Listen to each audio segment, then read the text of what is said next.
ஆக ரசூலுல்லாஹி ஸல்லல்லாஹு அலைஹி வஸல்லம் அவர்கள் தங்களுடைய மனோ இச்சை படிக்க எதுவுமே சொன்னது கிடையாது என்று சொல்லும் பொழுது ஸல்லல்லாஹு அலைஹி வஸல்லம் அவர்கள் இங்கே சொல்லுகின்றார்கள், ரமலான் மாதத்திலே நின்று வணங்குங்கள், உங்கள் பாவம் மன்னிக்கப்படும், அன்று பிறந்த பாலகனை போன்று ஆவார்கள் என்று சொல்லும் பொழுது ஸல்லல்லாஹு அலைஹி வஸல்லம் அந்த ரமலானுடைய மாதத்தினுடைய தொழுகைக்கு, இரவு தொழுகைக்கு எவ்வளவு பெரிய மதிப்பை கொடுத்திருக்கின்றார்கள், எவ்வளவு மகத்துவத்தை ஸல்லல்லாஹு அலைஹி வஸல்லம் அவர்கள் விளங்கி வைத்திருப்பார்கள் என்பதை நாம் கவனிக்க வேண்டும். சரி, பிறகு ரசூலுல்லாஹி ஸல்லல்லாஹு அலைஹி வஸல்லம் அவர்கள் இந்த ரமலானுடைய மாதம், இப்ப முன்னால சொன்ன 11 ரக்காத்து இந்த தராவீஹ் சம்பந்தப்பட்டதே அல்ல, அது தஹஜ்ஜுத், அது தனி. அதைத்தான் கொண்டு வந்து இப்ப தராவீஹ்னு சொல்லிட்டு இருக்கான். தராவீஹ்னு இப்ப சொல்றது இல்ல. எனக்கு கூட அன்னைக்கு கடிதம் எழுதிருந்தாங்க ஒரு 10-20 நாளைக்கு முதல்ல, நாங்க எப்ப தராவீஹ்னு சொன்னோம், நீங்க தராவீஹ் நாங்க எப்ப சொன்னோம், தராவீஹே கிடையாது அப்படிங்கிறாங்க. முதல்ல 8 ரக்காத் தொழுகை தராவீஹே கிடையாது, நாங்க அது இரவு தொழுகை, அதுக்கு பேரு 8 ரக்காத்துக்கு பேரு இரவு தொழுகை. ஆனா இரவு தொழுகை ரமலான்ல மட்டும் தான் இருக்குது, எல்லா நாள்லயும் தான் இருக்குது என்று நம்ம சொன்னா அதுக்கு பதில் சொல்ல மாட்டோம், அது பதில் வேற விதமா வரும். பிறகு ரசூலுல்லாஹி ஸல்லல்லாஹு அலைஹி வஸல்லம் ரமலானுடைய மாதத்திலே ஒரு நாள் இரவு நேரத்திலே மஸ்ஜிதில வந்து தொழுதாங்க. சஹாபாக்கள் தான் எப்பவும் ரசூலுல்லாஹி ஸல்லல்லாஹு அலைஹி வஸல்லம் கூர்ந்து கவனிச்சுக்கிட்டே இருப்பாங்க. சஹாபாக்கள் ஸல்லல்லாஹு அலைஹி வஸல்லம் என்ன செய்யறாங்களோ அதெல்லாம் செய்வாங்க, செய்யறதுக்காக வேண்டி கவனிச்சுக்கிட்டே இருப்பாங்க. இரவு நேரங்கள் பூரா 24 மணி நேரம் கவனிக்கக்கூடிய ஆளுகள் இருந்தாங்க. ஒரு நாள் ஸல்லல்லாஹு அலைஹி வஸல்லம் சொல்றாங்க, அவங்க வீட்டுல, அதாவது இப்னு அப்பாஸ் ரலியல்லாஹு தஆலா அன்ஹு சொல்றாங்க, ரசூலுல்லாஹி ஸல்லல்லாஹு அலைஹி வஸல்லம் அவர்களுடைய வீட்டுல நான் படுத்திருந்தேன். நான் சின்ன பிள்ளை, அவர் சின்ன பிள்ளையா இருக்கும் போது 11, 10 வயசு 8 வயசு இருக்கலாம், அநேகமா அல்லது 7 வயசு இருக்கலாம். ஸல்லல்லாஹு அலைஹி வஸல்லம் ராத்திரியில எந்திரிச்சு தொழுக ஆரம்பிச்சாங்க. நானும் மெதுவா போய் பின்னால் நின்றுக்கிட்டேன் அப்படிங்கிறாரு. சின்ன பிள்ளை, நானும் போய் பின்னால் நின்றுக்கிட்டேன். பின்னால் ரசூலுல்லாஹி ஸல்லல்லாஹு அலைஹி வஸல்லத்துக்கு நேர் பின்னால் நின்ற உடனே ரசூலுல்லாஹி ஸல்லல்லாஹு அலைஹி வஸல்லம் ஒரு அந்த வலது கையை அப்படி விட்டு என்னோட காலை பிடிச்சி இழுத்து எங்களால் இங்கே வச்சுக்கிட்டாங்க அப்படின்னு சொல்றாங்க. அதாவது அங்க ஒரு சட்டத்தை கற்றுத்தருகின்றார்கள் ரசூலுல்லாஹி ஸல்லல்லாஹு அலைஹி வஸல்லம். ஒருத்தர் இமாமா இருக்காரு, இன்னொருத்தர் முக்ததியா இருக்காருன்னு வச்சுக்க. அந்த ஒருத்தர் மட்டும் 2 பேர் மட்டும் தொழுகும் பொழுது ஒருத்தர் இமாமா இருக்கணும், ஒருத்தர் முக்ததியா பின்னால் நின்று தொழுகணும் ஜமாத்தா. அப்படி ஜமாத்தா தொழும் போது அந்த ஒருத்தர் மட்டும் இருக்கும்போது நேர் பின்னால் நிற்க கூடாது, வலப்பக்கம் நிற்கணும். எல்லாத்துக்கும் தெரிஞ்ச விஷயம் தான். ஆனா அந்த சட்டம் எங்கிருந்து வந்தது? இதுல இருந்து வந்தது. ஆக எதுக்கு சொல்றேன், ஸல்லல்லாஹு அலைஹி வஸல்லம் அவர்கள் செய்யக்கூடிய செயல்கள் ஒவ்வொன்றையும் நாமும் செய்ய வேண்டும் என்பதாக சஹாபாக்கள் உறுதி கொண்டு இருந்தார்கள். அந்த எண்ணத்திலேயே இருந்தாங்க எப்போது. அதனால ஸல்லல்லாஹு அலைஹி வஸல்லம் அவர்கள் ரமலான் மாசத்துல தொழ ஆரம்பிச்சாங்க. ஒரு நாள் மஸ்ஜிதுக்கு வந்து உடனே சஹாபாக்கள், அங்க இருந்து சஹாபாக்கள் சில பேர் பின்னால் நின்று தொழ ஆரம்பிச்சாங்க. தொழுக ஆரம்பிச்சோன்னா ஒரு சிறிய கூட்டம் கொஞ்சம் பேர் தொழுதாங்க. ரசூலுல்லாஹி ஸல்லல்லாஹு அலைஹி வஸல்லம் தொழுது முடிச்சுட்டு வீட்டுக்கு போயிட்டாங்க. சஹாபாக்கள்லாம் வெளியே போயிட்டாங்க. காலையில் சொல்லப்பட்டது, காலையில பேசிக் கொள்ளப்பட்டது, அதாவது சஹாபாக்கள் தொழுதாங்க பாருங்க, இவங்க போய் சொல்லிக்கிட்டாங்க, இன்னைக்கு ராத்திரி நாங்க ரசூலுல்லாஹோட சேர்ந்து தொழுதோம் அப்படின்னு சொல்லி. மற்றவங்களுக்கு எல்லாம் எப்படி இருக்கு, அடடா நமக்கு விட்டு போச்சு அப்படின்னு சொல்லிட்டு மறுநாள் பார்த்தா நிறைய கூட்டம் வந்துருச்சு. ரசூலுல்லாஹி ஸல்லல்லாஹு அலைஹி வஸல்லம் அதே மாதிரி இரவின் பிந்திய பகுதியில கொஞ்சம் நேரம் கழிச்ச உடனே மறுபடியும் வீட்டுல இருந்து வந்தாங்க, தொழுதாங்க. அதிகமான சஹாபாக்கள் தொழுதாங்க. இப்போ முதல் நாளை விட அதிகமாக இருந்தாங்க. தொழுது முடிச்சுட்டு போயிட்டாங்க. இந்த தொழுத மனிதர்கள்லாம் மறுபடியும் போய் அவங்கள்ட்ட பல பேருக்கு சொன்னாங்க.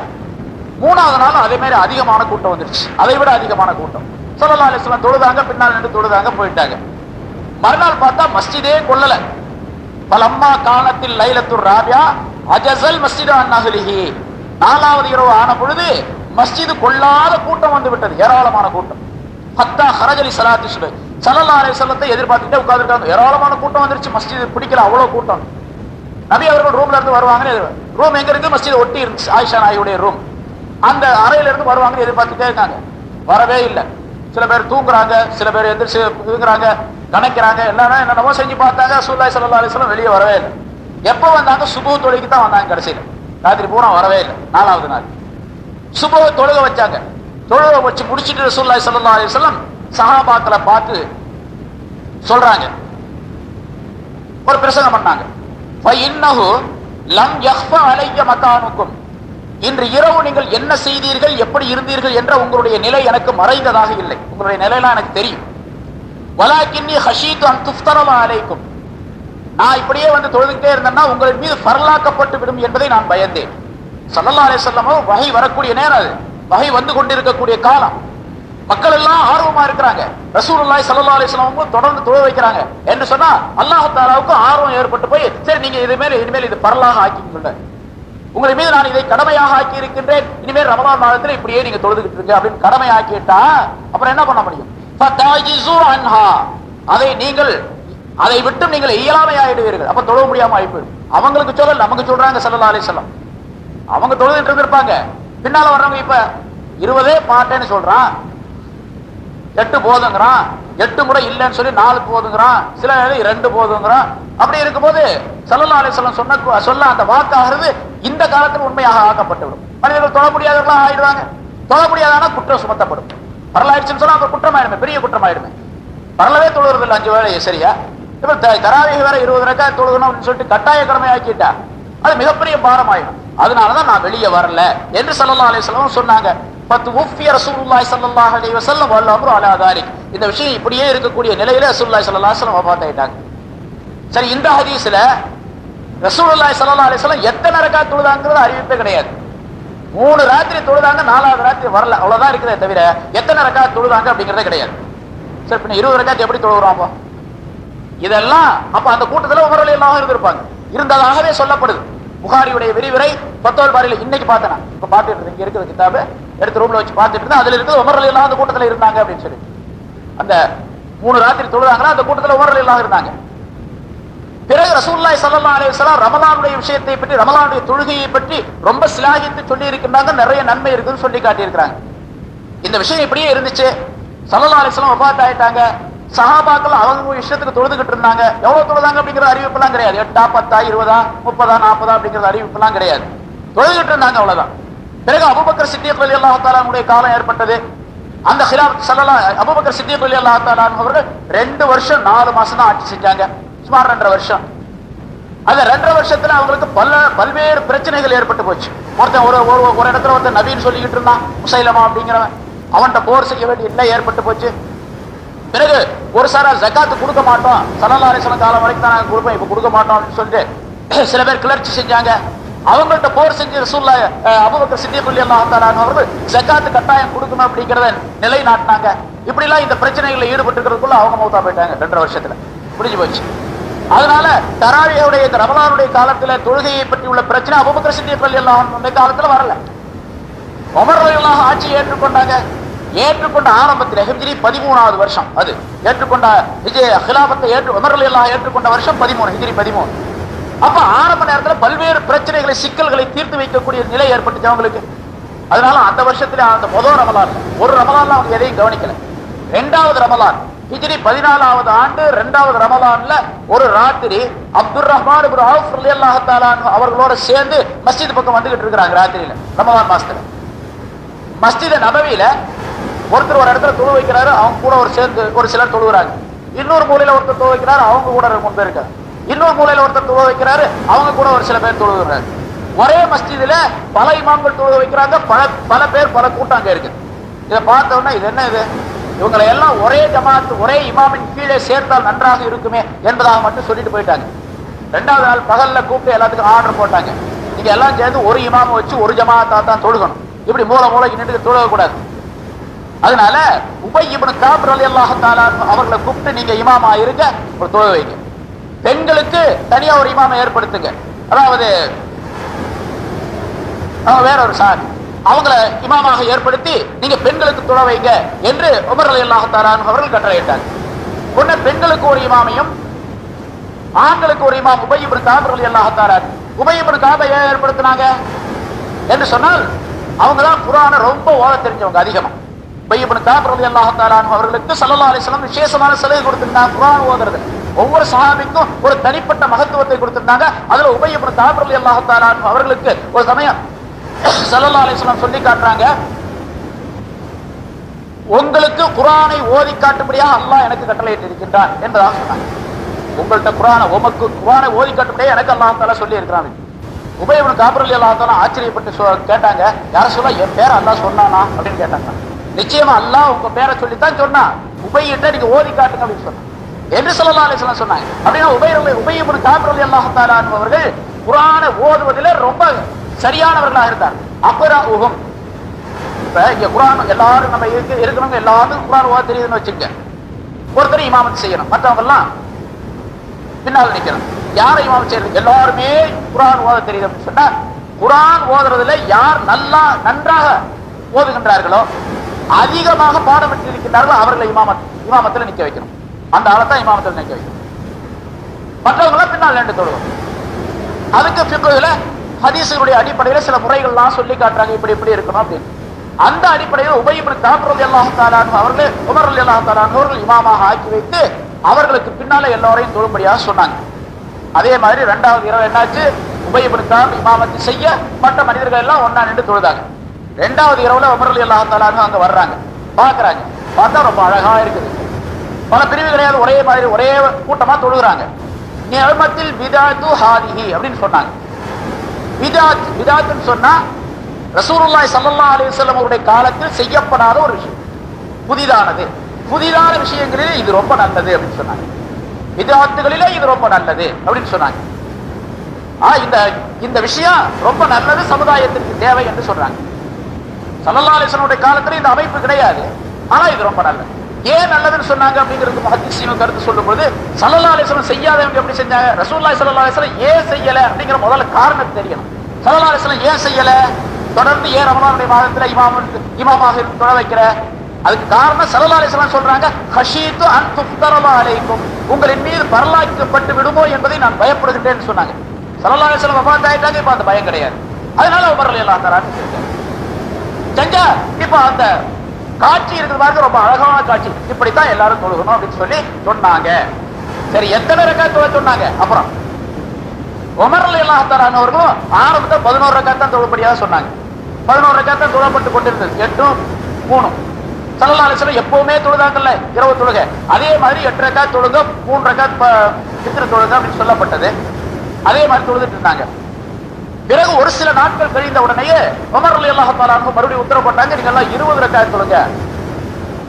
ஏன் கேட்டா ரசூலுல்லாஹி ஸல்லல்லாஹு அலைஹி வஸல்லம் அவர்கள் அந்த 8 ரக்காத்துங்கிறது எல்லா காலங்களிலும் தொழுக அது, அதனால நீங்க 20 ரக்காத் தொழுங்க என்று உமர் ரலியல்லாஹு தஆலா அன்ஹு சொன்னாங்க. அப்படிங்கிறதுக்கு நூற்றுக்கணக்கான ஹதீஸ் இருக்கு. நான் கூட ஒரு புத்தகம் எழுதியிருக்கிறேன், சில பேர் பார்த்திருக்கலாம், தராவி 20 ரக்காத்துகளா அப்படின்னு சொல்லிட்டு. அதுல அந்த விளக்கம் கூட அது எத்தனை ஹதீஸ் வருதோ அத்தனை ஹதீஸையும் அதுல எழுதியிருக்கிறேன், பூரா ஹதீஸையும் எழுதியிருக்கிறேன். உமர் ரலியல்லாஹு தஆலா அன்ஹு அவர்கள் 20 ரக்காத்து தொழ வைக்க சொன்னாங்க அப்படிங்கிறதுக்கு எத்தனை ஹதீஸ் வருதோ, எந்தெந்த வழிகள்ல வருதோ, எந்த சஹாபாக்கள் எந்த தாபியீன்கள் அறிவிச்சிருக்காங்களோ எல்லா ஹதீஸும் எழுதப்பட்டிருக்கிறது. ஆக உமர் ரலியல்லாஹு தஆலா அன்ஹு அவர்கள் கொஞ்சம் ஒரு சில நாட்கள்ல 20 ரக்காத் தொழ வைக்க சொன்னாங்க. இதுக்கு பேர் அப்ப உமர் ரலியல்லாஹு தஆலா அன்ஹு அவர்கள் சொன்ன நேரத்துல சஹாபாக்கள் பலர் இருந்தாங்க. ஆயிஷா நாயகி இருக்கிறாங்க. அப்ப ஆயிஷா நாயகி 11 ரக்காத்துன்னு சொல்றாங்க பாருங்க, அவங்களே இருக்கிறாங்க. யாரும் ஆட்சேபம் பண்ணக்கூடிய கிடையாது. உஸ்மான் ரலியல்லாஹு, அலி ரலியல்லாஹு இருக்கிறாங்க. மிகப்பெரிய மேதைகள் சஹாபாக்கள் இருக்கிறாங்க. அபூ ஹுரைரா இருக்கிறாங்க. ரசூலுல்லாஹி ஸல்லல்லாஹு அலைஹி வஸல்லம் உடைய மனைவியர்கள் பல பேர் இருக்கிறாங்க. யாரும் மறுக்கவே கிடையாது. உமர் ரலியல்லாஹு தஆலா அன்ஹு அவர்கள் 20 ரக்காத் தொழ வைக்கணும் அப்படின்னு சொன்ன சட்டத்தை யாருமே மறுக்க கிடையாது. இதுக்கு பேர் தான் இஜ்மா அப்படின்னு சொல்றது. அந்த காலத்தில் உள்ள உலமாக்கள் யாருமே மறுக்கலன்னு சொன்னா அதுக்கு பேர் இஜ்மான்னு பேர். எல்லா மனிதர்கள் எல்லா உலமாக்களும் ஏகோபித்து ஒரே கருத்தை தெரியப்படுத்திய விஷயம் அது இஜ்மா. இஜ்மாவின் படிக்கு செயல்படுவது வாஜிபு. இஜ்மாவின் படிக்கு செயல்படுவது வாஜிபு. இஜ்மாவை மறுப்பது குஃப்ர். இஜ்மாவை மறுப்பது குஃப்ர். உமர் ரலியல்லாஹு தஆலா அன்ஹு அவர்கள் 20 ரக்காத் தொழ வைக்க சொன்னாங்க அப்படிங்கிறதுக்கு தெளிவான ஆதாரங்கள் இருக்குது. யாராவது அதை மறுத்தா அது குஃப்ர். 20 ரக்காத் தொழக்கூடாது அப்படின்னு ஒருத்தன் சொன்னா அப்படின்னு சொன்னா அது குஃப்ர். அவன் குஃப்ரான விஷயத்தை செய்ய, அவன் காஃபிர்னு அர்த்தம் அல்ல. காஃபிர்னா அவன் பெஞ்சாதி தலாக்கா போயிடுறான், அவனை கொண்டு போய் முஸ்லிமான கபிரிஸ்தான் அடக்கக்கூடாது அப்படின்லாம் சட்டம் வராது. குஃபருடைய ஒரு விஷயத்தை செய்யறான் அப்படிங்கிற அர்த்தம். குஃபருடைய ஒரு விஷயத்தை செய்யறான், அல்லாஹ்வை நிராகரிக்கக்கூடிய ஒரு விஷயத்தை செய்யறான் அப்படின்னு அர்த்தம். உமர் ரலியல்லாஹு தஆலா அன்ஹு அவர்கள் 20 ரக்காத் ஏற்படுத்தினாங்க அப்படின்னு சொன்னா தங்களுடைய இஷ்டத்துக்கு ஏற்படுத்தினாங்க, அவங்க இஷ்டத்துக்கு ஏற்படுத்த. உமர் ரலியல்லாஹு எப்படிப்பட்டவங்க அதெல்லாம் உங்களுக்கு தெரிஞ்சிருக்க அநேகமா. இன்னல்லாஹ யன்திகு அலா லிசானி உமர் ஸல்லல்லாஹு அலைஹி வஸல்லம் சொல்றாங்க, அல்லாஹ் தஆலா உமருடைய நாவில் பேசுகின்றான். அல்லாஹ் உமருடைய நாவின் மூலமாக பேசுகின்றான். உமர் ரலியல்லாஹு தஆலா அன்ஹு எதை நினைச்சாங்களோ அது குர்ஆன் மூலமாக சட்டமாக இறக்கப்பட்டிருக்குது பல இடங்கள்ல. ஹதீஸ்கள் குறிப்பிட்டிருக்கின்றார்கள், சுமார் 20 இடங்களிலே 20 கட்டளைகளை அல்லாஹ் தஆலா உமர் ரலியல்லாஹு தஆலா அன்ஹுடைய எண்ணப்படிக்கு சொன்னான். காபால தவாஃப் செஞ்சுட்டு வாஜிப் 2 ரக்காத்தை தொழுகணும். அந்த இப்ராஹிம் அலைஹிஸ்ஸலாத்துடைய இதுக்கு நேராக மகாம இப்ராஹிமுக்கு நேராக அந்த மகாம இப்ராஹிமுக்கு நேரா தொழணும் அப்படிங்கறத மனசுல நினைச்சாங்க உமர் ரலியல்லாஹு. உடனே அல்லாஹ் தஆலா அன்னைக்கு சாயந்தரம் காலையில நினைச்சாங்க, சாயந்தரம் ஆர்டர் வந்துருச்சு, வத்தஹிது மின் மகாமி இப்ராஹிம் முஸல்லா என்ற ஆயத்து. இந்த பெண்கள் எல்லாம் இப்படி வெளியே போயிட்டு இருக்காங்க, பர்தா இருந்தா நல்லா இருக்கும், இந்த பெண்களுக்கு கண்டிப்பா பர்தா வேணும், பர்தா இல்லாம இந்த புர்கா இல்லாம இந்த பெண்கள் போக கூடாது அப்படின்னு காலையில் நினைச்சாங்க. சாயந்தரம் ஆர்டர் வந்துருச்சு, அல்லாஹ் தஆலாவுடைய உத்தரவு. வலா தபர்ருஜுன தபர்ருஜுல் ஜாஹிலியத்தில் ஊலா, முன்னால் உள்ள அறியாமை காலத்தில் இந்த பெண்கள் வெளியே போனதை போட்டு போக கூடாது என்று அல்லாஹ் தஆலா சட்டமிட்டார். வலா யுபதீன ஸீனத்தஹுன்ன, அந்த பெண்கள் தங்களுடைய அலங்காரத்தை ஆண்களுக்கு வெளிக்காட்ட வேண்டாம் என்று அல்லாஹ் தஆலா சட்டம் போட்டான். இது உமர் ரலியல்லாஹு அன்ஹு நினைச்சது அல்லாஹ் தஆலா இறக்கி வச்சு. உமர் ரலியல்லாஹு ஒரு வழியில போனாங்கன்னா ஷைத்தான் அந்த வழியில வர்றதே இல்லைன்னு ஸல்லல்லாஹு அலைஹி வஸல்லம். என்ன உமரே ஸல்லல்லாஹு அலைஹி வஸல்லம் உமர் ரலியல்லாஹு தஆலா என்று சொல்லி காட்டுறாங்க. என்ன உமரே, உம்மை பார்த்தா ஷைத்தான் கூட வேற வழியில ஓடி போயிடுறானே அப்படின்னு. மனித ஜின்களுடைய ஷைத்தான் மட்டுமல்ல, மனிதர்களே ஷைத்தான் தான் அவங்க கூட ஓடி போனாங்க. உமர் ரலியல்லாஹு தஆலா ஸல்லல்லாஹு அலைஹி வஸல்லம் சொல்றாங்க, வெகு விரைவிலேயே நான் கைப்பற்றப்பட்டு விடுவேன், என்னுடைய உயிர் வாங்கப்பட்டு விடும். ஆகவே இக்தது பில்லதைனி மின் பாதி அபீ பக்கர் உமர், எனக்கு பின்னால் இரண்டு மனிதர்களை நீங்கள் பின்பற்றுங்கள், அபூபக்கரையும் உமரையும் என்று ஸல்லல்லாஹு அலைஹி வஸல்லம் சொன்னாங்க. எனக்கு பின்னால் ரெண்டு நபர்களை சஹாபாக்களை பின்பற்றுங்கள். வேற ஹதீஸ், பல ஹதீஸ்கள் இருக்குது. குறிப்பா ரெண்டு பேரை பத்தி ஸல்லல்லாஹு அலைஹி வஸல்லம் சொல்றாங்க, அபூபக்கரையும் உமரையும் நீங்கள் பின்பற்றுங்கள் என்பதாக சொல்றாங்க. இமாம் ஷாஃபி ரஹ்மத்துல்லாஹி அலைஹி அவங்க ஒரு நாள் தங்களுடைய மஜ்லிஸ்ல பெரிய கூட்டம் கூடி இருக்குது. அப்ப சொல்றாங்க, நீங்க எந்த கேள்வி வேண்டுமானாலும் என்னிடத்தில் கேட்கலாம், நான் குர்ஆன் ஹதீஸுடைய அடிப்படையில் குர்ஆன் ஹதீஸுடைய ஆதாரத்தின்படி நான் பதில் சொல்லுகின்றேன் அப்படி சொன்னாங்களா இமாம் ஷாஃபி ரஹ்மத்துல்லாஹி. அப்போ ஒருத்தர் எந்திரிச்சு கேட்டாரு, எஹ்ராம் கட்டிய ஒரு மனிதர், ஹஜ்ஜுக்காக எஹ்ராம் கட்டுறாங்கல்ல, எஹ்ராம் கட்டி இருக்கக்கூடிய மனிதர் குளவிய கொல்லலாமா அப்படின்னு கேட்டார். குளவி இருக்குது இல்ல, பூச்சி பறக்கக்கூடிய குளவி, அது எஹ்ராம் கட்டி இருக்கக்கூடியவருக்கு சில விதிவிலக்குகள் இருக்கின்றன, என்னென்ன செய்யணும் என்ன செய்யக்கூடாது அப்படின்னு சொல்லிட்டு. அவர் பறவையை சாகடிக்க கூடாது, மிருகங்களை சாகடிக்க கூடாது அப்படின்லாம் வருது. குளவியை சாகடிக்கலாமா? தேளு பாம்பெல்லாம் சாகடிக்கலாம் கொல்லலாம் அப்படின்னு சொல்லிட்டு இருக்குது. குளவியை சாகடிக்கலாமா அப்படிங்கிறது தெளிவா இல்லை எங்கேயும். அதனால குளவியை சாகடிக்கலாமா? உடனே ஹஜ்ரத் ஷாஃபி ரஹ்மத்துல்லாஹி அலைஹி என்ன பண்ணாங்க, பிஸ்மில்லாஹிர் ரஹ்மானிர் ரஹீம் என்று ஓதி இந்த ஆயத்தை ஓதுறாங்க. வமா ஆதாக்குமுர் ரசூல் ஃபஹுதுஹு வமா நஹாக்கும் அன்ஹு ஃபன்தஹு. நம்மால சொல்லி காட்டியாய், நம்முடைய தூதர் முஹம்மது ஸல்லல்லாஹு அலைஹி வஸல்லம் அவர்கள் எதை கொடுத்திருக்கின்றாரோ, எதை உங்களிடத்தில் கொடுத்தாரோ அதை நீங்கள் அப்படியே பற்றி பிடித்துக் கொள்ளுங்கள், எதை விட்டும் அவர் தடுத்திருக்கின்றாரோ அதை விட்டு நீங்கள் விலகிக் கொள்ளுங்கள் என்று அல்லாஹ் தஆலா சொன்ன அந்த ஆயத்தை வாசிச்சுட்டு பிறகு இந்த ஹதீஸை வாசிச்சாங்க. இப்ப நான் சொன்னது இக்தது பில்லதைனி மின் பாதி அபீ பக்கர் உமர், எனக்கு பின்னால் அபூபக்கரையும் உமரையும் நீங்கள் பின்பற்றுங்கள் என்ற இந்த ஹதீஸை வாசிச்சுட்டு பிறகு ஷாஃபி இமாம் சொல்றாங்க, உமர் ரலியல்லாஹு தஆலா அன்ஹு அவர்கள் சொன்னாங்க, உக்துலு ஸும்பூர, குளவியை கொல்லுங்கள் என்பதாக சொன்னாங்க. அதாவது முஹரிமாக இருக்கக்கூடிய இஹ்ராம் கட்டி இருக்கக்கூடிய ஒரு மனிதர் நீங்கள் குளவியை கொல்லலாம் என்பதாக உமர் ரலியல்லாஹு தஆலா அன்ஹு சொன்னாங்க. ஆக உமர் ரலியல்லாஹு தஆலா அன்ஹு அவர்கள் சொன்னது ஸல்லல்லாஹு அலைஹி வஸல்லம் சொன்ன மாதிரி, ஸல்லல்லாஹு அலைஹி வஸல்லம் சொன்னது அல்லாஹ் சொன்ன மாதிரி. இப்ப எங்க கொண்டு வர்றாருன்னு கேட்டா, குளவியை கொல்லுங்கள் என்று உமர் ரலியல்லாஹு சொன்னது அல்லாஹ் சொன்னதுதான் அப்படிங்கிறார். அப்படின்னா 20 ரக்காத் தராவீஹ் தொழ சொன்னது அல்லாஹ் சொன்னதல்லவா? இமாம் ஷாஃபி ரஹ்மத்துல்லாஹி அலைஹி எவ்வளவு பெரிய மேதை தெரியுங்களா? இந்த உலகத்துல அப்படிப்பட்ட மனிதர்களை பார்க்கவே முடியாது, கியாமத் நாள் வரைக்கும் பார்க்க முடியாது. நேற்று அபூ ஹுரைரா ரஹ்மத்துல்லாஹி பத்தி நான் உங்களுக்கு சொல்லி காட்டினேன் முன்னால. அதே போல ஷாஃபி ரஹ்மத்துல்லாஹி அலைஹி அவங்களும் எவ்வளவு மனன ஆற்றல் தெரியுங்களா அவங்களுக்கு? ஒரு பக்கத்தை அப்படி பார்த்துக்கிட்டு வந்தாங்க அப்படின்னு சொன்னா, இப்ப குர்ஆன் ஓதிட்டே வர்றாங்கன்னு வச்சுக்க, அப்படியே பாடமாயிடும். குர்ஆன் மட்டுமல்ல, எந்த கிதாபை அவங்க பாக்குறாங்களோ, எந்த புத்தகத்தை பார்த்தாலும் ஒரு தடவை அப்படி படிச்சுக்கிட்டே வந்தா பூரா அப்படியே டேப் ரெக்கார்டு மாதிரி உள்ள மனசுல பதிஞ்சிடும். திரும்ப அதை மூடி வச்சுட்டா அப்படியே சொல்லுவாங்க. அப்படிப்பட்ட குவத்தை ஹாஃபிஸா, ஹிபாசத்துடைய அந்த பாதுகாப்பு மனநத்துடைய சக்தி உள்ள மனிதர். எத்தனையோ விஷயங்கள், ஆயிரக்கணக்கான விஷயங்களை, சிக்கல்களை தீர்த்து வைத்தார் இமாம் ஷாஃபி ரஹ்மத்துல்லாஹி அலைஹி. அவங்க சொன்னாங்க உமர் ரலியல்லாஹு தஆலா அவங்களை பின்பற்றி இந்த சட்டத்துக்கு, இந்த மசாயில், இந்த விஷயத்திற்கு சட்டங்களை சொல்லி காட்டுகின்றார்கள். அப்படின்னா இப்ப உமர் ரலியல்லாஹு தஆலா அவர்கள் 20 ரக்காத் தொழ வைக்க சொல்றதுல என்ன ஆட்சேபனை? அப்ப இப்ப கேட்கிறான், உமர் ரலியல்லாஹு சொன்னதெல்லாம் சரிதான், அவர் தொழுகலையே அப்படிங்கிறான். அவர் தொழுகலையே, அவர் தொழுகலை அப்படிங்கிறது எங்க இருக்கு இந்த ஹதீஸ்ல? அமர உமரு 20 ரக்காத்தன் அப்படின்னு இருக்குது. உமர் ரலியல்லாஹு தஆலா 20 ரக்காத் தொழுமாறு கட்டளை இருந்தார்கள். அமர உமரு ஐந்து சல்லிய 20 ரக்காத்தன், உமர் ரலியல்லாஹு 20 ரக்காத்தை தொழுமாறு கட்டளை இட்டார்கள் அப்படின்னு இருக்குது. அவங்க தொழுதாங்க அப்படிங்கிறது இல்லையே அப்படிங்கிறான். சரி, அவங்க தொழுகலையேங்கிறது எங்க இருக்குது? தொழுகலைங்கிறதுக்கு என்ன இருக்குது? முதல்ல சொல்ல, அப்ப தொழுதாங்கன்னு சொல்லு. தொழுதாக தொழுகலை அப்படிங்கிறதுக்கு இந்த வாசகத்தை வச்சு எப்படி சொல்ல முடியும்? தொழுதாங்கன்னு தான் சொல்ல முடியும். உமர் ரலியல்லாஹு தஆலா அவர்கள் ஒரு சட்டத்தை சொன்னாங்க அப்படின்னு சொன்னா ஜனங்களுக்கு எல்லாம் சொல்லி போட்டு அவங்க மட்டும் போயிடுவாங்களா? செய்யாம எடுத்துக்குவாங்களா? அப்படிப்பட்ட தன்மை உள்ளவங்களா சஹாபாக்கள்? அதிலும் உமர் ரலியல்லாஹு தஆலா அப்படிப்பட்டவங்களா? இருக்கவே முடியாது. சரி, அப்படியே இருந்துச்சுன்னு வச்சுங்க, நான் சொல்றேன், அப்படியே இருந்தா வச்சுக்கிட்டாங்க கூட, உமர் ரலியல்லாஹு என்ன பொறுப்புல இருந்தாங்க? அப்ப ஹலீஃபாவாக இருந்தாங்க. அந்த ஹலீஃபா ஒரு ஆர்டர் போட்டாங்க அப்படின்னு சொன்னா செய்ய வேண்டியது மக்களுடைய கடமை, செஞ்சிட்டாங்க. அவங்களுக்கு இதை விட ரொம்ப முக்கியமான கடமை இருக்கு. இது சுன்னத்து முஅக்கதா கிஃபாயா. தராவி தொழுகை என்னங்க? சுன்னத்து முஅக்கதா கிஃபாயா, கட்டாயமான சுன்னத்து. அதாவது ஜமாத்தோட தொழுகிறது சுன்னத்து முஅக்கதா கிஃபாயா. தொழுகை இருக்குது, அது சுன்னத்து முஅக்கதா, கட்டாயமாக தொழ வேண்டியது. அதை தொழலே அப்படின்னு சொன்னா அது குற்றமாகும். ஜமாத்தாக தொழுவது சுன்னத்து முஅக்கதா கிஃபாயா. யாராவது ஒரு ஜமாத், ஒரு கூட்டம் ஜமாத்தோட சேர்ந்து தொழுதுட்டா மற்றவங்க வீட்டுல தனித்தனியா தொழுதுக்கிறாங்கன்னு வச்சுங்க, அவங்களுக்கு இந்த குற்றம் வராது. ஜமாத்தை விட்ட குற்றம் மற்றவர்களை சேராது. ஆக உமர் ரலியல்லாஹு தஆலா அன்ஹு அவர்கள் இதை விட ரொம்ப ஃபர்லான கடமை ஏதாச்சும் இருந்திருக்கு அவங்களுக்கு? படைகளை அனுப்புறது, அல்லது நாடுகளுக்கு ஏதாவது செய்திகள் அனுப்புறது, வேறு விஷயங்களை பார்க்கறது, அரசாங்க அலுவலகம் பார்க்கறது, எத்தனையோ விஷயங்கள் இருந்திருக்கும். உமர் ரலியல்லாஹு தஆலா அன்ஹு அவர்களுடைய அறிவு, அவங்க சொன்ன சொல்லு எதுவுமே தவறானதே கிடையாது என்பதாக சரித்திரத்தில் குறிப்பிடப்படுகின்றது.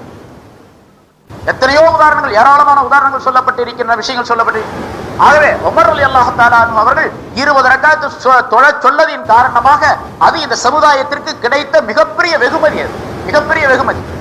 நமக்கெல்லாம் அந்த ரமலான் மாதத்திலே ஏராளமான நன்மைகளை நாம் பெறுவதற்காக வேண்டி உமர் ரலியல்லாஹு தஆலா அன்ஹு அவர்களின் மூலமாக அல்லாஹ் தஆலா ஏற்பாடு செய்தது. தந்தா இது அற்புதமான ஒரு பொக்கிஷம் அது என்று நினைத்து நாம் வணங்க வேண்டுமே தவிர, அதை இவர்கள் சொல்லக்கூடிய அந்த தவறான அறிவின்படிக்கு அதை குறைத்துக் கொண்டால் நிச்சயமாக நஷ்டவாளிகள் நாம். அந்த காலத்திலிருந்து மக்கா மதீனாவுல பாருங்க, 20 ரக்காத் தொழுது வர்றாங்க. அங்க யாருமே குறைச்சு தொழுகிறதே கிடையாது. வேறு சில பள்ளிகள்ல தொழுகிறாங்க, மஸ்ஜிதுகள்ல 8 ரக்காத் 10 ரக்காத் 12 ரக்காத் அப்படியே தொழுகிறாங்க.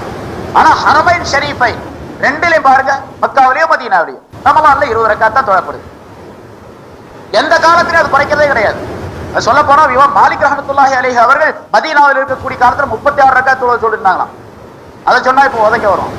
36 ரக்காத் தொழுதுகிட்டு இருந்தாங்க. ஏன் 36 ரக்காத் தொழுதாங்க அப்படிங்கிறதுக்கு ஒரு காரணத்தையும் சொல்றாங்க மாலிக் மதுஹப்ல. அவங்க சொல்றாங்க, அப்ப இப்ப 20 ரக்காத் தான் முடிவான விஷயம். அவங்களுடைய காலத்துல 36 ரக்காத் தொழுதுட்டு இருந்தாங்க. மக்காவில் இருக்கக்கூடிய ஹரம் ஷரீஃப்ல காபாவை சுற்றி அவங்க தொழும் பொழுது 4 ரக்காத்துக்கு ஒரு தடவை கொஞ்ச நேரம் ஓய்வு பெறுவாங்க. அந்த ஓய்வு பெறுதல் அப்படிங்கிற அடிப்படையில் தான் தராவீஹ் அப்படின்னு பேர் வைக்கப்பட்டிருக்கு. தராவீஹ்ங்கிறது பன்மை, அந்த வார்த்தை ப்ளூரல். அதுக்கு சிங்குலர் வந்து தர்வீஹா அப்படிங்கிறது. ஓய்வு பெறுதல் அப்படின்னு அர்த்தம். அதுக்கு 4 ரக்காத் தொழுதுட்டோம்னா கொஞ்ச நேரம் ஓய்வு பெறுவாங்க. ஓய்வு பெறுவாங்கன்னா படுத்துவாங்கன்னு அர்த்தம் இல்ல, தஸ்பீஹ் ஓதிட்டு இருப்பாங்க. மக்காவில் என்ன செஞ்சாங்க தெரியுங்களா? காபாவில் தொழும் பொழுது அந்த 4 ரக்காத்துக்கு ஒரு தடவை ஒரு தவாப் செஞ்சிருவாங்க. 7 சுத்தி சுத்தி ஒரு தவாப் முடிச்சிடுவாங்க. அதுக்கு பிறகு இன்னொரு 4 ரக்காத் தொழுவாங்க. அப்புறம் ஒரு தவாப் செய்வாங்க. அப்புறம் 4 ரக்காத் தொழுவாங்க. இப்படி பழக்க மக்கள்கிட்ட இருந்துச்சு அந்த காலத்துல. மாலிக் ரஹ்மத்துல்லாஹி அவர்கள் மதீனாவில் இருக்கக்கூடிய காலத்துல இங்க அப்படி நடந்துகிட்டு இருந்துச்சு. இப்ப மாலிக் ரஹ்மத்துல்லாஹி என்ன யோசனை பண்ணாங்களா, மக்காவில் இருக்கிறவங்க 4 ரக்காத் ஒரு தடவை தவாப் செஞ்சிடறாங்க, பெரிய நன்மை கிடைச்சு போயிடுது அவங்களுக்கு. நமக்கு அந்த மாதிரி நன்மை கிடைக்க முடியலையே, நம்ம சும்மா தஸ்பீஹ்ல ஓதிட்டு உட்கார்ந்துருக்கோம் 4 ரக்காத்துக்கு ஒரு தடவை அப்படிங்கிறதுக்காக வேண்டி அந்த 4 தடவை அவங்க தவாப் செய்யறாங்க. இந்த 20 ரக்காத்துல 4 தர்வீஹா வருது, 4 ஓய்வு பெறக்கூடிய நிலை வருது. 4 பேர் 4 தவாப் செய்து முடிச்சிருவாங்க. அதனால அந்த 4 தவாஃபுக்கு பதிலாக ஒரு 16 ரக்காத்து, 16 ரக்காத்தை நம்ம அதிகமாக்கி தொழுதுக்குவோம். ஒரு தவாஃபுக்கு 4 ரக்காத்தாவது நம்ம தொழுவோம் அப்படின்னு சொல்லிட்டு 16 ரக்காத்துக்களை அதிகமாக்கி 20 பதிலாக 36 ரக்காத்து அவர் தொழுதார். இன்னும் சில சஹாபாக்கள் 47 வரைக்கும் வருது, 47 ரக்காத் சிலர் தொழுது இருக்கிறாங்க. ஆக தராவீஹ் என்பது 20 ரக்காத்து குறைந்த அளவு. அதுல கூடுதல் எவ்வளவு வேணாலும் செய்யலாம், கூடுதல் எவ்வளவு வேணாலும் தொழுகலாம். விடிய விடிய தொழுதாலும் சரி, தராவீஹ் பேர் வச்சுக்கிட்டு நீங்க தொழுகலாம், அதை பத்தி ஆட்சேபம். ஆனா 20 ரக்காத்தை விட குறைச்சா அது இஜ்மாவின் படிக்க குற்றமாகும். அந்த அது அப்படி குறைப்பது கட்டாயம் என்று ஒரு மனிதன் நம்பினா அது கூப்பிடாது.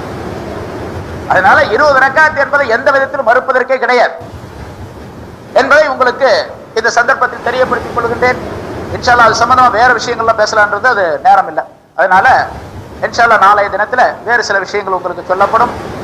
அல்லாஹ் தஆலா நாம் கேட்டதிலிருந்து பலன் பெறக்கூடிய தன்மையை நாம் ஆக்கிக் கொள்ள வேண்டும். நான் முன்னால சொல்லி காட்டியபடி காதால கேட்கிறோம், கல்வில அதை போட்டுக்கணும்.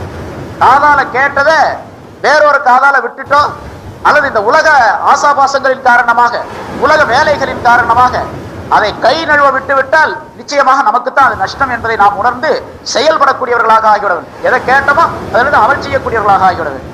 20 ரக்காத் சம்பந்தமாக 8 ரக்காத்தான் வாதிடக்கூடியவர்கள், அவங்களுக்கு ஏதாவது சந்தேகம் இருந்துச்சு, இந்த மஜ்லிஸ்ல யாராவது இருந்தாங்க சந்தேகம் இருந்துச்சுன்னு சொன்னா தனியா அதை பற்றி கேட்கலாம். இன்ஷா அல்லாஹ் அதை பற்றி உள்ள விளக்கங்கள்லாம் சொல்லப்படும் உங்களுக்கு. எனவே நாம் 20 ரக்காத் என்று நம்பிக்கை கொண்டிருக்கக்கூடிய நாம் நிச்சயமாக 20 ரக்காத் என்பதை உறுதி கொண்டு தொழக்கூடிய நேரத்திலே ரசூலுல்லாஹி ஸல்லல்லாஹு அலைஹி வஸல்லம் அவருடைய சுன்னத்தான அந்த நடைமுறையை ஹயாத்தாக்கியவர்களாகவும், ஒரே ஒரு சுன்னத்தை ஹயாத்தாக்கப்பட்டால் அது 100 ஷஹீதுகளுடைய நன்மை கிடைக்கும் என்று ஸல்லல்லாஹு அலைஹி வஸல்லம் சொல்லுகின்றார்கள். பசாதான காலத்திலே, குழப்பங்கள் நிறைந்த காலத்திலே என்னுடைய சுன்னத்துகளில் ஒரு சுன்னத்தை யார் ஹயாத்தாக்குகின்றாரோ அவருக்கு 100 ஷஹீதுடைய நன்மை கிடைக்கும் என்பதாக ஸல்லல்லாஹு அலைஹி வஸல்லம் சொன்னதுக்கு காரணம் என்ன தெரியுமா? அந்த ஒரு சுன்னத்தை ஹயாத்தாக்கக்கூடிய நேரத்துல பல பேருடைய எதிர்ப்பு வரும். பல பேருடைய எதிர்ப்பு நான் சொல்லிட்டு இருக்கிறேன் அப்படின்னு சொன்னா எவ்வளவு எதிர்ப்பு இருக்கு தெரியுங்களா? எவ்வளவோ நிறைய எதிர்ப்புகள் இருக்குது. அந்த எதிர்ப்புக்கு மத்தியில அந்த எதிர்ப்பை நாம் கடைபிடிக்காமல் பார்க்காம சுன்னத்தை ஹயாத்தாக்கணும் ஸல்லல்லாஹு அலைஹி வஸல்லம் அவர்கள் சொன்னாங்க, சஹாபாக்கள் சொன்னாங்க என்ற அடிப்படையில் நாம் செயல்பட போது நிச்சயமாக அல்லாஹ் தஆலா அப்படிப்பட்ட ஷஹீதுகளுடைய நன்மையை தந்து விடுகின்றான் என்பதாக குறிப்பிடப்பட்டு இருக்கின்றது. அந்த முறையிலே நாம் ஸல்லல்லாஹு அலைஹி வஸல்லம் அவர்கள் சஹாபாக்களின் வழியாக எதை நமக்கு சொல்லிக்காட்டி இருக்கின்றார்களோ அந்த முறைகளை, அந்த கடமைகளை, அந்த செயல்பாடுகளை முழுமையாக செயல்படக்கூடியவர்களாக நாம் ஆகிவிட வேண்டும். அத்தகைய நல்ல தௌஃபீகை நம் அனைவருக்கும் அல்லாஹ் தஆலா தந்தருள்வானாக என்று கேட்டு முடிக்கிறேன். வாஹிரு தஅவானா அல்ஹம்துலில்லாஹி ரப்பில் ஆலமீன். அல்ஹம்துலில்லாஹி நஹ்மதுஹு வ நஸ்தஈனுஹு வ நஸ்தக்ஃபிருஹு வ நு'மினு பிஹி வ நதவக்கலு அலைஹி வ நஊது பில்லாஹி மின் ஷுரூரி அன்ஃபுஸினா வ மின் ஸய்யிஆத்தி அஅமாலினா மன் யஹ்திஹில்லாஹு ஃபலா முضில்ல லஹு வ மன் யுضلل ஃபலா ஹாதிய லஹு. أشهد أن لا إله إلا الله وحده لا شريك له ونشهد أن سيدنا ونبينا مولانا محمدا عبده ورسوله أرسله الله بالحق بشيرا ونذيرا. أما بعد فقد قال الله تعالى في كلامه القديم أعوذ بالله من الشيطان الرجيم بسم الله الرحمن الرحيم. وَلَقَدْ كَرَّمْنَا بَنِي آدَمَ وَحَمَلْنَاهُمْ فِي الْبَرِّ وَالْبَحْرِ وَرَزَقْنَاهُمْ مِنَ الطَّيِّبَاتِ وَفَضَّلْنَاهُمْ عَلَى كَثِيرٍ مِّمَّنْ خَلَقْنَا تَفْضِيلًا.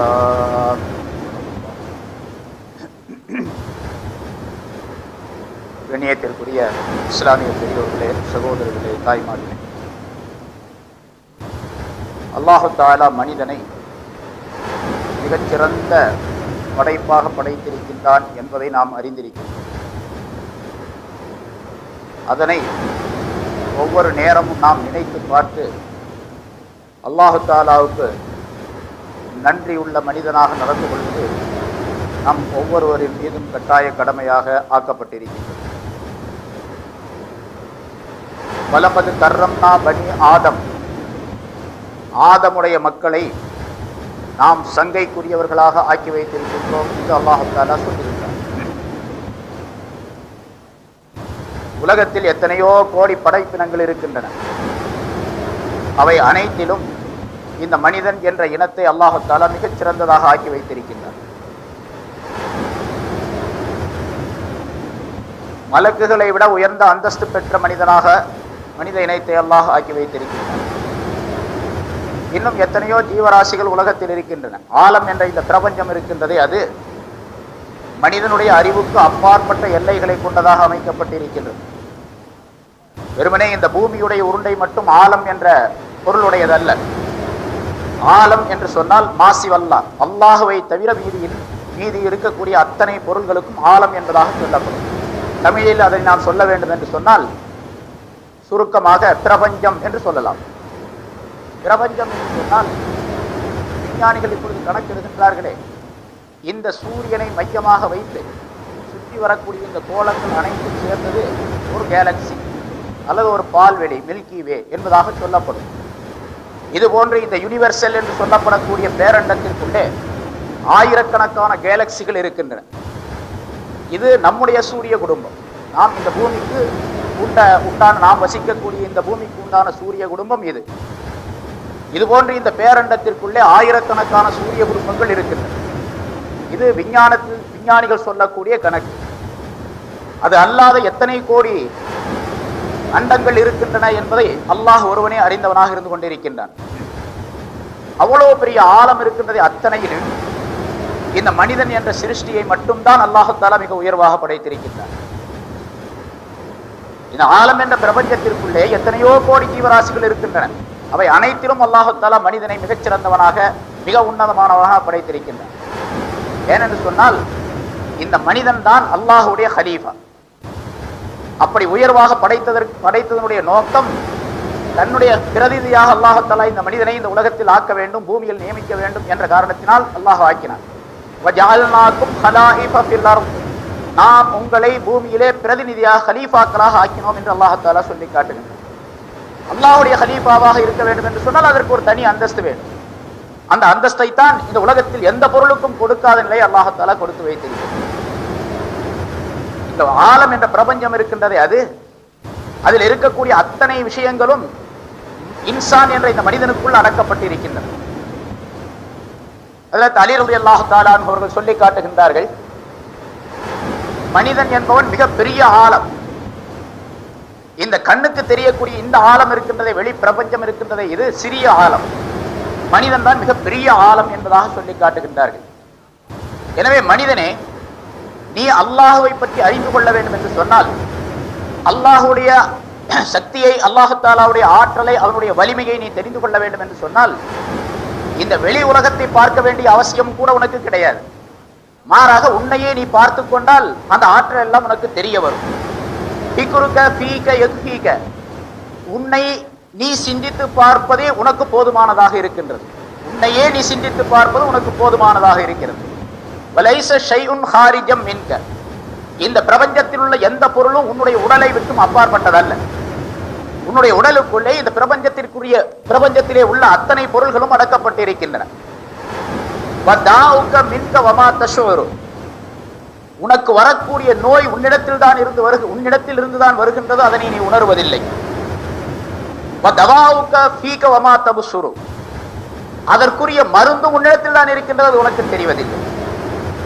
வரக்கூடிய நோய்கள் எல்லாம் உன் மூலமாகத்தான் வருகின்றன, அதற்குரிய மருந்து உன்னிடத்தில் தான் இருக்கின்றது, ஆனால் அதை நீ உணர்ந்து கொள்ள முடிவதில்லை. நீ ஒரு சிறிய சடலம் என்பதாக உன்னை பற்றி எண்ணிக்கொண்டிருக்கின்றாய். அக்பர், உன்னுக்குள்ளே மிகப்பெரிய ஆழம் அடங்கி கிடக்கின்றது என்பதாக அலி ரலியல்லாஹு தஆலா அவர்கள் சொல்லி காட்டுகின்றார்கள். எனவே மனிதன் அப்படி மிகப்பெரிய ஆழமாக இருந்து கொண்டிருக்கின்றான். அல்லாஹு தஆலாவுடைய சக்திகள் அனைத்தும் இந்த மனிதனின் மூலமாக வெளிப்பட வேண்டும். அதன் காரணமாகத்தான் அல்லாஹு தஆலா மனிதனை மிக உயர்வாக படைத்திருக்கின்றார். அல்லாஹுவை பற்றி தெரிந்து கொள்ள வேண்டும் என்று சொன்னால் மனிதனை பற்றி மனிதன் தெரிந்து கொள்ள வேண்டும், என்னை பற்றி நான் தெரிந்து கொள்ள வேண்டும். அப்பொழுதுதான் அல்லாஹுவை பற்றி தெரிந்து கொள்ள முடியும். அதைத்தான் ஞானிகள் குறிப்பிடுகின்றார்கள், உன்னை நீ அறிந்து கொண்டால் அது அல்லாஹுவை அறிவதாக, தன்னை பற்றி அறிவது தன்னுடைய தலைவனை பற்றி அறிவதாகும் என்பதாக குறிப்பிடப்பட்டிருக்கின்றது. எனவே நாம் நம்மை சிந்தித்து பார்க்க வேண்டும். மனிதன் என்பவன் எப்படிப்பட்ட உயர்வான அந்தஸ்தில் படைக்கப்பட்டிருக்கின்றான் என்பதை சிந்திக்க வேண்டும். இந்த மனிதனுக்குள்ளே வானத்தில் இருக்கக்கூடிய அத்தனை பொருள்களுடைய சக்தியையும் அல்லாஹ் தஆலா அமைத்து வைத்திருக்கின்றான். சூரியனுடைய வெப்பம் இருக்கின்றது, சந்திரனுடைய குளிர்ச்சி இருக்கின்றது, நட்சத்திரங்களுடைய பிரகாசங்கள் இருக்கின்றன.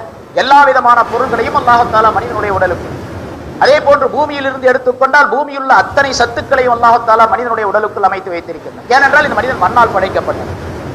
அல்லாஹ் தஆலா மிக அழகாக குர்ஆனிலே சொல்லி காட்டுகின்றான்.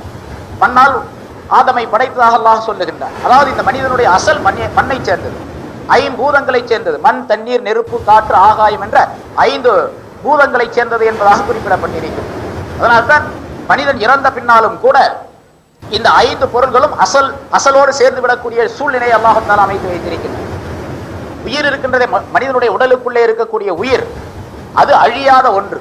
சில பொருள்கள் இருக்கின்றன, படைப்பு என்பதுதான் இருக்கின்றதே தவிர அதற்கு இறப்பு என்பது கிடையாது. பிறப்பு என்பது மட்டும் உண்டு, இறப்பு கிடையாது. அதிலே ஒன்று நம்முடைய உடலுக்குள்ளே இருக்கக்கூடிய ரூஹ், உயிர். இந்த உயிரை அல்லாஹ் தஆலா படைத்தான், பிறகு அது இறப்பது என்பதெல்லாம் கிடையாது. அதற்கு சொர்க்கத்தை அல்லாஹ் தஆலா படைத்துள்ளான், அதற்கு பிறகு அழிவு என்பது கிடையாது. நரகத்தை படைத்தான், பிறகு அழிவு என்பது அதற்கு கிடையாது. இப்படி சில பொருள்களை பிறப்பை மட்டும் அல்லாஹ் தஆலா அமைத்து வைத்திருக்கின்றான், இறப்பு என்பது அவற்றிற்கு கிடையாது. அதிலே நம்முடைய ரூஹ் ஒன்று. இந்த ரூஹ் அல்லாத, ரூஹை தவிர மீதி உள்ள சடலம் அனைத்தும் இறந்து விடக்கூடியவை. இந்த சடலம் இறந்து விட்டால் மண்ணிலே புதைத்து விடுகின்றோம். சில தினங்கள் ஆன உடனே அது அழுகி வேறொரு வடிவமாக மண்ணோடு மண்ணாக கலந்து விடுகின்றது. நம்முடைய உடலிலே மண், தண்ணீர், நெருப்பு, காற்று என்ற 4 பொருள்கள் இருக்கின்றன. சில நாட்கள் கழித்த உடனே அந்த மண் மண்ணோடு சேர்ந்துவிடும், தண்ணீர் தண்ணீரோடு கலந்துவிடும், காற்று காற்றோடு சேர்ந்துவிடும், நெருப்பு அந்த பூமியினுடைய உஷ்ணத்தோடு கலந்துவிடும். ஆக அசல் அசலோடு சேர்ந்து விடுகின்றது. நாம் எந்த அசலிலே படைக்கப்பட்டு இருக்கின்றோமோ அந்த அசலோடு சேர்ந்து விடுகின்றது. இந்த ரூஹ் இருக்கின்றது, இது அது எங்கிருந்து வந்ததோ அங்கே போய்விடுது. குல்லு ஷைஇன் யர்ஜிஉ இலா அஸலிஹி என்று ஒரு பழமொழி அரபியிலே சொல்லப்படும். ஒவ்வொரு பொருளும் அதனுடைய அசலின் பக்கம் சென்று சேர்ந்து விடும் என்பதாகும்.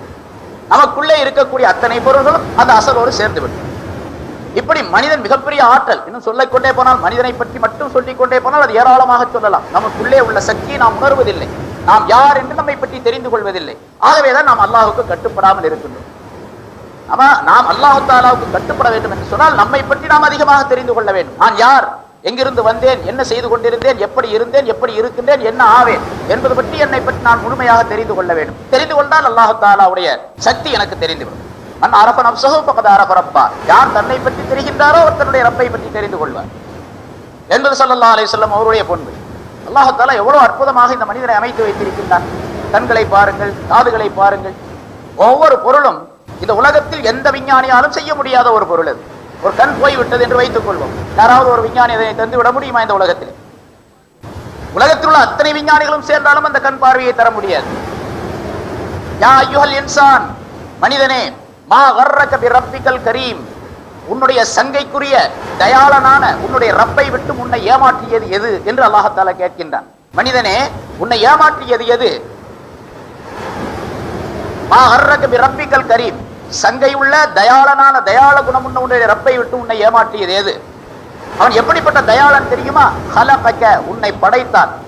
ஃபஸவ்வாக, உன்னை சரியாக அமைத்தான். வஅதலக, உனக்கு நடுநிலையான தன்மைகளை கொடுத்தான் என்று அல்லாஹ் தஆலா சொல்லி காட்டுகின்றான். இந்த இடத்தில் முஃபஸ்ஸிரீன்கள், விளக்க உரையாளர்கள் சொல்லும் பொழுது அல்லாஹ் தஆலா உன்னை படைத்தான் என்று மட்டும் சொல்லவில்லை. அந்த ஹலக என்ற வார்த்தைக்கு பின்னால் வேறு இரண்டு வார்த்தைகளை போட்டு மனிதனுடைய அற்புதமான படைப்பினை அங்கே நமக்கு சுட்டி காட்டுகின்றான் அல்லாஹ் தஆலா. ஹலகக, உன்னை படைத்தான் என்று சொன்னால் மனிதனாக அல்லாஹ் தஆலா படைத்தான். இந்த மனிதனாக படைப்பதற்கே மிகப்பெரிய ஞானம் தேவைப்படுகின்றது. அத்தனை ஞானங்களையும் அல்லாஹ் தஆலா வைத்திருக்கின்றான், அல்லாஹ் தஆலா இடத்தில் இருக்கின்றது. சரி, அப்படி படைத்த பின்னால் ஃபஸவ்வாக, உன்னை சரிபடுத்தினான். கண்களை எங்கே வைக்க வேண்டுமோ அங்கே வைத்தான். இரண்டு கண்கள், ரெண்டு கண் எனக்கு இருக்குது, இந்த இடத்துல இல்லாம வேறொரு இடத்துல வச்சா என்னுடைய உருவம் நல்லா இருக்கும் அப்படின்னு சொல்லி யாராவது கண்டுபிடிக்க முடியுமா? இந்த இடத்துல அல்லாம வேறொரு இடத்துல இந்த ரெண்டு கண்ணை தூக்கி வச்சால் என்னுடைய ஃபிகர், என்னுடைய தோற்றம் இதை விட நன்றாக இருக்கும் அப்படின்னு ஒரு கண்டுபிடிங்க பார்க்கலாம். இதை விட நன்றாக இருக்கவே முடியாது வேற எந்த இடத்துல வச்சாலும். சரி, ரெண்டு கண்ணுக்கு பதிலாக 3 கண்ணு வச்சா, அல்லது 2க்கு பதிலாக 1 கண்ணை வச்சா நல்லா இருக்கும் அப்படின்னு சொல்ல முடியுமா? கொஞ்சம் ஆய்வு செய்து பாருங்க. எந்த நிலையிலும் நல்லா இருக்க முடியாது. 2 கண்ணு அல்லாஹ் தஆலா அந்த அமைப்புல வச்சதுதான் அழகு மனிதனுக்கு. எந்த அமைப்புல வச்சிருக்கான்? 2 கண்ணுக்கும் நடுவுல மூக்க வச்சிருக்கான். அப்படி வைக்காம 2 கண்ணு ஒரு சைடுல வச்சு மூக்கை இன்னொரு சைடுல வச்சு பாருங்க, கொஞ்சம் கற்பனை பண்ணி பாருங்க எப்படி இருக்கும் அப்படி தோற்றம். அப்படி அதே மாதிரி 2 கண் இல்ல, ஒரு நெற்றிக்கண் மட்டும் ஒன்று இருந்தது, அப்ப எப்படி இருக்கும்? இந்த கற்பனையை நாம் செஞ்சு பார்த்தோம் அப்படின்னு சொன்னா எல்லாமே அசிங்கமா தெரியும். அல்லாஹ் தஆலா படைச்சிருக்கிற படைப்பு அவ்வளவு அழகான. ஃபஸவ்வாக, உன்னை சரிபடுத்தினான். காதை எங்க வைக்க வேண்டுமோ அந்த காதை அப்படி வைத்தான். 2 காதை இப்படி வைத்து அந்த காதை கேட்பதற்குரிய சக்திகளை அல்லாஹ் தஆலா உண்டாக்கி வச்சு அந்த காதுக்கு ஒரு மடலை ஏற்படுத்தி அந்த மடல் முன்னோக்கி இருக்கும்படியாக ஆக்கி வச்சிருக்கிறான் அல்லாஹ் தஆலா. இந்த மடல் இருக்கு, பின்னால இருந்துச்சுன்னு வச்சுங்க, அது எப்படி இருக்கும்? அதே மாதிரி ஒவ்வொரு உறுப்பையும் நாம் சிந்திச்சு பார்ப்போம். இப்ப எப்படி வைத்திருக்கின்றானோ அல்லாஹ் தஆலா, இந்த 5 விரல் இருக்குது, 5 விரலை இப்படி பிரிச்சு வைக்காம பாத்துக்கு இருக்கிற மாதிரி இப்படி சேர்த்து வச்சிருந்தான். 4 விரல ஒன்னா சேர்த்து ஒரு விரல் தனியா வச்சிருந்தான். அப்ப எப்படி இருக்கு? சில பேருக்கு சேர்ந்து இருக்குது பார்க்கிறோம், பார்க்கும் போதே ஒரு விதமான வெறுப்பு நமக்கு ஏற்படுது. சில பேருக்கு 5 விரல் இல்லாம 6 விரல் இருக்குது. 6 விரல் உள்ளவங்களை பார்த்தாவே கொஞ்சம் கஷ்டமா இருக்கு நமக்கு, பார்க்கிறோம் நம்ம. ஆக 5 விரலை உண்டாக்கியது அது ஒரு தஸ்வியத். அல்லாஹ் தஆலா அதை சரியாக அமைச்சிருக்கிறான். இப்படி எத்தனையோ விஷயங்கள் அல்லாஹ் தஆலா தன்னுடைய அறிவின் காரணமாக இந்த மனிதனுடைய படைப்பை இவ்வளவு அற்புதமாக உண்டாக்கி இருக்கின்றான். அதை ஃபஸவ்வாக, உன்னை சரியாக அமைத்தான். ஹலகக ஃபஸவ்வாக, உன்னை படைத்தான், உன்னை சரியாக அமைத்தான். கண்கள் 2, அது எந்த இடத்தில் இருக்க வேண்டுமோ அதை அப்படி அமைப்பதற்கு பேர் தஸ்வியத்து ஹல்க் என்பதாக சொல்லப்படும். அதே போன்று காதுகளை கொடுத்தது, மூக்கை கொடுத்தது, மூக்கிலே 2 துவாரங்களை வைத்தது, 2 துவாரங்களிலே ஒன்றில் மட்டும் மூச்சு ஓடும்படியாக செய்தது, மற்றொன்றை சும்மாக வைத்துக் கொண்டிருப்பது, அது ஒரு காலம் குறிப்பிட்ட நேரம் வரைக்கும் அப்படி ஓட்டி விடுவது, பிறகு அதை மாற்றுவது, இதுவெல்லாம் தஸ்வியத்துல் ஹல்க். அல்லாஹ் தஆலா தன்னுடைய மனிதனை, தன்னுடைய ஹலீஃபாவாகிய மனிதனை மிக உயர்ந்த அந்தஸ்தில் படைத்திருக்கின்றான் என்பதற்கு சான்றுகள் இவையெல்லாம். சரி, இப்படி 2 கண்ணை மட்டுமா படைச்சான், அந்த இடத்துல வச்சான். அடுத்து சொல்லுகிறான் அல்லாஹ் தஆலா கலகக ஃபஸவ்வாக ஃபஅதலக, அதை சரியான முறையில் அமைத்தான். நம்முடைய கண்கள் இருக்கின்றனவே நடுத்தரமான பார்வை உள்ளவை, ரொம்ப தூரத்திலையும் பார்க்க முடியாது. இங்கிருந்து ஒரு 2 கிலோமீட்டர் 1 கிலோமீட்டருக்கு அந்த பக்கம் என்னுடைய பார்வை பார்க்க முடியாது, எந்த மனிதனும் பார்க்க முடியாது. 1 கிலோமீட்டருக்கு அந்த பக்கம் உள்ள பொருள் இந்த கண்ணுக்கு தெரியாது. சரி, ரொம்ப பக்கத்துல கொண்டு போய் வச்சுக்கிட்டீங்க, ஒரு பேப்பர் எடுத்துக்கிட்டு கண்ணு கிட்ட கொண்டு போய் வச்சீங்கன்னு சொன்னா அப்பவும் தெரியாது. கிட்ட வச்சாலும் தெரியாது, ரொம்ப தூரத்துல இருந்தாலும் தெரியாது. கொஞ்சம் தள்ளி இருக்கணும். அந்த பார்வைக்கு சில முறைகள் இருக்குது. ஒளி வேணும், கண்ணு நல்லா இருக்கணும், அதே மாதிரி வெளியும் ஒளி வேணும், அப்பொழுது அந்த எழுத்துகள் தெரியும், அந்த பொருள்கள் நம்முடைய கண்களுக்கு காட்சியை தெரியும். இந்த அமைப்பு இருக்குது பாருங்க, இந்த அமைப்புக்கு பெயர் அதாலத், நேர்மையாக நடுநிலையாக படைத்தல் என்பதா. கண்களை 2 கொடுத்ததோடு வேறு மிருகங்கள் வேறு பிராணிகளுக்குள்ள பார்வையை போன்று அல்லாஹ் தஆலா இந்த கண்களுக்கு கொடுத்து விடாமல் மனிதனுக்கென்று தனிப்பட்ட ஒரு பார்வை அமைப்பை அல்லாஹ் தஆலா உண்டாக்கி வச்சிருக்கு. அது வேற எந்த பொருளுக்கும் கிடையாது. ஆடு மாடு மிருகங்கள்லாம் இருக்குது பாருங்க, அதுக்கு கொஞ்சம் தூரத்தில் இருக்கிற பார்வையும் தெரியும், பூமிக்குள்ளே இருக்கக்கூடிய பார்வையும் தெரியும், பூமிக்குள்ளே என்ன நடக்குது அப்படிங்கிறதும் தெரியும். ஸல்லல்லாஹு அலைஹி வஸல்லம் சொல்றாங்க, கபர்கள் இருக்கக்கூடிய இடங்கள்ல கபர்ல வேதனை செய்யப்பட்டு கொண்டிருக்கின்றது. சில ஹதீஸ்களை ஸல்லல்லாஹு அலைஹி வஸல்லம் சொல்லி காட்டுறாங்க. அந்த வேதனையை மனிதர்கள் ஜின்களை தவிர மற்ற எல்லா பிராணிகளும் அதை கேட்கின்றன, பார்க்கின்றன. மனிதனும் ஜின்களும் அதை மனிதன் அதனை கேட்க ஆரம்பித்தால் அல்லது அதை பார்க்க ஆரம்பித்தால் மூர்ச்சையாகி கீழே விழுந்து விடுவான் என்று ஸல்லல்லாஹு அலைஹி வஸல்லம் சொல்லி காட்டுகின்றார். அதனாலதான் கபரிஸ்தான்ல மேஞ்சிட்டு இருக்கிற சில ஆடு மாடுகள் பாருங்க, சில நேரம் துள்ளி ஓடும், அங்க உள்ள எங்கேயோ நடக்குதுன்னு அர்த்தம். என்ன காரணம் இருக்காது, அது பாட்டுக்கு துள்ளிட்டு ஓடும் அல்லது கத்தும். அதுக்கு என்ன அர்த்தம், உள்ள என்னவோ நடக்குது, அது அந்த கண்களுக்கு தெரியுது, அதன் காரணமாக அது துள்ளி ஓடும். அந்த பார்வை நமக்கு கொடுத்திருந்தான்னு வச்சுங்க, கபருக்குள்ள என்ன நடக்குது அப்படிங்கிறத பார்க்கக்கூடிய பார்வை. யாராவது சாப்பிடுவோமா, யாராவது வேலையை செய்வோமா, அல்லது இந்தியாவிலிருந்து சிங்கப்பூருக்கு வருவோமா, எதையுமே செய்ய மாட்டோம். எல்லாம் அவங்க வேலையை பார்த்துட்டு அவங்க அழுதுட்டு உட்கார்ந்துருப்போம். கபருக்குள்ள என்ன நடக்குது ஸல்லல்லாஹு அலைஹி வஸல்லம் சொல்றாங்க, இது பொய்யல்ல, அப்படி நடந்தா எனக்கு ரொம்ப தைரியம் இருக்கு, நான் அப்படிலாம் செய்ய மாட்டேன் அப்படின்னு யாரும் சொல்ல முடியாது. ஸல்லல்லாஹு அலைஹி வஸல்லம் அவங்களை விட தைரியசாலி யாருமே கிடையாது உலகத்துல. ரசூலுல்லாஹி ஸல்லல்லாஹு அலைஹி வஸல்லம் அவர்களை விட உயர்ந்தவர்கள் கிடையாதுன்னா எல்லா வகையிலும் உயர்ந்தவர்கள் ரசூலுல்லாஹி ஸல்லல்லாஹு அலைஹி வஸல்லம்.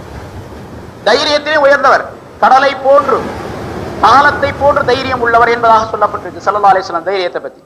உலகத்தில் உள்ள எல்லா மனிதர்களுடைய தைரியத்தை சேர்த்தாலும் ஸல்லல்லாஹு அலைஹி வஸல்லம் தைரியத்துக்கு ஈடாக அவ்வளவு பெரிய தைரியம் உள்ளவங்க. அவங்களே சொல்றாங்க, நான் அறிந்த அளவு நீங்கள் தெரிந்திருப்பீர்களே ஆனால், நான் அறிந்திருக்கக்கூடிய அளவுக்கு நீங்கள் அறிந்திருப்பீர்களே ஆனால், ஆகிரத்தை பற்றி கபரை பற்றி மௌத்தை பற்றி நான் அறிந்திருக்கக்கூடிய அளவுக்கு நீங்கள் அறிந்திருப்பீர்களே ஆனால், லஹிக்தும் கலீலா, குறைவாக சிரிப்பீர்கள், அதிகமாக அழுவீர்கள் என்று ஸல்லல்லாஹு அலைஹி வஸல்லம் சொல்லி காட்டாங்க. எனக்கு தெரிஞ்ச மாதிரி உங்களுக்கு தெரிஞ்சுன்னா என்ன ஆகும், சாப்பிடவே மாட்டாங்க, அதிகமா அழுவீர்களா என்ன அர்த்தம், அழுதுகிட்டே உட்கார்ந்துருப்பீங்க, எந்த வேலையும் பார்க்க மாட்டேங்கிறீங்க என்று ஸல்லல்லாஹு அலைஹி வஸல்லம் சொல்லி காட்டுறாங்க. ஆக அந்த கண்களை அல்லாஹ் தஆலா நமக்கு தரவில்லை, அது பெரிய பாக்கியம். அப்படி கொடுக்காத பெரிய பாக்கியம். கொடுத்திருந்தாலும் ஒரு வேலையும் செய்ய மாட்டோம், மௌத்தை பத்தியே கபரை பத்தியே நினைச்சிட்டு உட்கார்ந்துருப்போம். மனிதனுடைய வாழ்க்கை எந்த நோக்கத்திற்காக வேண்டி மனிதன் படைக்கப்பட்டானோ அந்த நோக்கம் நிறைவேறாது இந்த உலகத்தில். அதனாலதான் அதலக்க, உனக்கு நடுநிலையான பார்வையை கொடுத்தான் அல்லாஹ் தஆலா. காதுகளை பாருங்க, காதை கேட்கக்கூடிய தன்மை. ரொம்ப அதிகமான சத்தம் இருந்துச்சுன்னு வச்சுங்க, அந்த வாய்ஸ் அதிகமான சத்தத்தையும் இந்த காது கேட்க முடியாது, காது தெரிச்சு போயிடும். ரொம்ப மெதுவா பேசினாரு அதுவும் கேட்காது. நடுநிலையான சப்தத்தோடு பேசும் பொழுதுதான், சத்தம் கேட்கும் பொழுதுதான் இந்த காதால் கேட்க முடியும். அப்ப காது கேட்பதற்கு நடுநிலையான தன்மையை அல்லாஹ் தஆலா அமைச்சு வச்சிருக்கு. இப்படி நம்முடைய உறுப்புகள் அனைத்திற்குமே அல்லாஹ் தஆலா நடுநிலையான ஒரு தன்மையை அமைத்து வச்சிருக்கான். வேறு பிராணிகளுக்கு அது அல்லாத வேறு விதமான தன்மைகளை எல்லாம் அல்லாஹ் தஆலா கொடுத்து வச்சிருக்கான். சில பிராணிகள் ரொம்ப தூரத்திலிருந்து கேட்கக்கூடிய ஆற்றலை பெற்றவையாக சில சின்ன சின்ன பிராணிகள் இருக்கின்றன. கழுக பாருங்க, எவ்வளவு உயரத்துல பறக்குது, கழுகு பார்வை அப்படின்னே சொல்றான் அதுக்கு பேரு. எவ்வளவு உயரத்துல பறக்குது, கீழே ஒரு துண்டு கறியை நீங்க போட்டு பாருங்க, அது அங்கிருந்து பார்த்துட்டு உடனே வந்து கவிட்டு போயிடும். ஒரு சின்ன துண்டு, ஒரு புளியங்கொட்டை அளவுக்கு ஒரு துண்டை கீழே பூமியில போட்டீங்கன்னா அந்த கறி கிடக்கிறது அவ்வளவு தூரத்துல இருந்து பார்க்கக்கூடிய அந்த கழுகுக்கு தெரியும். அந்த கண்ணை நமக்கு அல்லாஹ் தஆலா அந்த பார்வையை தரவில்லை. அதே போன்று பூனை பாருங்க, ராத்திரியில் நல்லா பார்க்குது பூனை. இரவில் பார்க்கக்கூடிய தன்மை அல்லாஹ் தஆலா நம்முடைய கண்களுக்கு தரவில்லை.